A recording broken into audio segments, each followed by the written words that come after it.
Allez, c'est parti. Plus rapide, plus furieux. Eh non, c'est pas un film. Aujourd'hui, notre petit garagiste nous reçoit en Haute-Marne afin de nous présenter sa fameuse Supra Turbo. Ben, merci de nous recevoir. Bah, Présente, je t'en prie. Bon bah moi c'est Ludo, hein, donc 33 ans, donc cette magnifique région de Haute-Marne, hein, comme vous avez pu voir, hein, qui est plutôt sympathique. Je suis un gros passionné de bagnole, hein, comme vous avez pu voir, et en particulier j'ai une petite faiblesse quand même pour les véhicules japonais, quoi. Et tout ça depuis l'époque, on va dire, des Gran Turismo et des Fast and Furious qui vont vraiment aider à développer le truc. Je voyais pas, tu m'expliques, je voyais pas une Supra comme ça. Moi, je la voyais plus, c'est façon 80s avec ses feux rétractables. Ouais. Dimension carrée, ça c'est une voiture toute ronde, c'est beaucoup plus moderne. Oui, effectivement. Donc, parle-nous de ta modèle, s'il te plaît. Bah, donc c'est un modèle de 4ème génération, hein, donc qu'on appelle communément la MK4. Hein, donc là ici on a un modèle de biturbo qui est de 96 en boîte 6 G-Trag. C'est un modèle qui vient directement du Japon. Hein, donc moi je l'ai acheté en France, elle était déjà en France. Sinon elle a vécu la majeure partie de sa vie au Japon. Et petite particularité, c'est une facelift, donc c'est une phase 2 qui est sortie uniquement au Japon et en Amérique du Nord. C'est un petit peu le modèle rare dans le modèle rare, donc il y a 2-3 choses qui changent comme les feux arrière, les phares, l'intérieur elle change un petit peu, les sièges, donc ça fait une petite touche de moderne et elles ont une gueule vraiment plus sympa. Justement, tu vois, ce modèle, si on regarde parmi ses rivales, il y a eu la NSX, ouais. Il y a eu la 300ZX, ouais. Que j'affectionne particulièrement.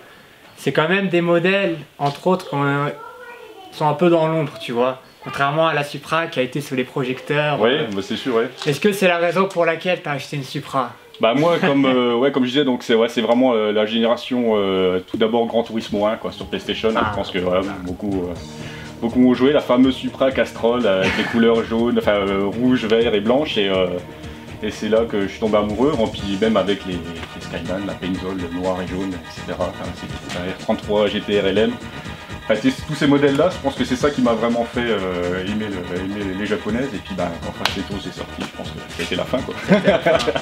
Ceci dit, cette petite voiture, bon là t'es pas dans un jeu vidéo, t'es dans la réalité. T'as quand même eu le temps de voir tes impressions, surtout que c'est pas ta première Supra. Non. Tu peux nous dire un petit peu, allez, ses vrais avantages, ses vrais défauts et casser un petit peu les idées reçues sur la Supra?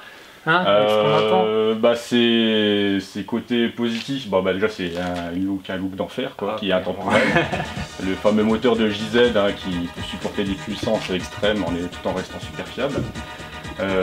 Après pour lui trouver des points négatifs, je vais quand même essayer d'en trouver même si j'adore ma caisse. On va dire après ça va être forcément la consommation, ça va être 30 litres, enfin je regarde pas spécialement mais bon c'est sûr que c'est une caisse plaisir et donc quand on aime. Voilà, je regarde mais j'essaye de pas trop regarder non plus, pas trop me faire peur peut-être aussi. Sinon après les petites routes c'est pas forcément son terrain de jeu préféré, même si on a bien vu cet après-midi qu'elle se démarque pas trop mal. Hein. Même en ville. Et sinon, après l'habitabilité des places arrière qui est un peu juste quoi, si on veut monter à 4 dedans. Mais sinon, pour moi c'est que du bonheur. Eh ben, clairement en tout cas c'est un sacré modèle, c'est la première fois qu'on a une RHD dans le petit garage. Ouais. D'après notre essayeur, de toute façon il avait déjà pratiqué avant plusieurs modèles, mais toi est-ce que tu te souviens la première fois que tu as conduit une RHD? Est-ce que c'est vraiment si difficile que ça? Est-ce que pour tous ceux qui ont envie de, par exemple je pense à la Suzuki Cappuccino qui est aussi souvent RHD, ou des modèles comme ça, il y en a plein qui se tâtent. Ouais. Allez, si vraiment on a envie de se faire plaisir pour une petite voiture plaisir, une RHD, c'est difficile, pas difficile? Non, après il y a beaucoup d'a priori parce que déjà on achète une RHD parce que la plupart du temps les modèles sont beaucoup moins chers. Ouais. Surtout pour la Supra où c'est que la conduite de l'autre côté c'est littéralement le double d'un prix d'un modèle comme celui-ci. Et non, en fait, il y a quand même quelques inconvénients. C'est par exemple si on va au péage ou à un McDonald's ou à un drive, si on n'a pas de passagers, ça peut être embêtant quoi. Prenez liberté. Voilà. Mais justement, ce parcours que tu as fait toi pour acheter jusqu'à maintenant, il n'y a pas une petite anecdote qui te revient, un petit souvenir, un petit même si le temps encore est récent?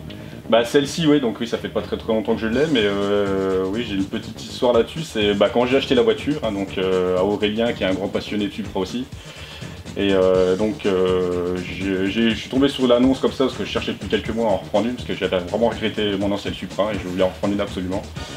Et quand j'ai vu l'annonce, j'ai sauté sur mon téléphone, je l'ai appelé tout de suite et je le connaissais pas et tout. Je lui ai dit écoute voilà, j'ai eu une Supra, je veux absolument la tienne, est-ce que tu peux me la réserver et tout. Et il a été super sympa et il me l'a réservé, il me l'a gardé, il m'a dit à condition. Il me dit moi j'habite un peu dans les montagnes, il y a de la neige, il fait pas bon en ce moment. Il me dit tant qu'il n'y aura pas de soleil, tu viendras pas chercher la voiture. Donc j'ai attendu un peu plus de 2 mois, donc à me ronger les ongles et puis finalement il me l'avait bien réservé et tout. Donc je te dis merci Aurélien. Heureusement qu'il n'habitait pas en Bretagne, qu'il vient d'Angleterre. Voilà, mais voilà, c'est un vrai passionné qui a joué le jeu, qui a racheté le Supra d'ailleurs par la suite. Et voilà, il a vraiment gardé, il a joué le jeu et puis il m'a réservé tout. Enfin, comme quoi, ça reste une petite communauté où c'est que on se connaît quasiment tous et l'ambiance est plutôt pas mal. Quoi. Voilà. En tout cas, un grand merci à toi.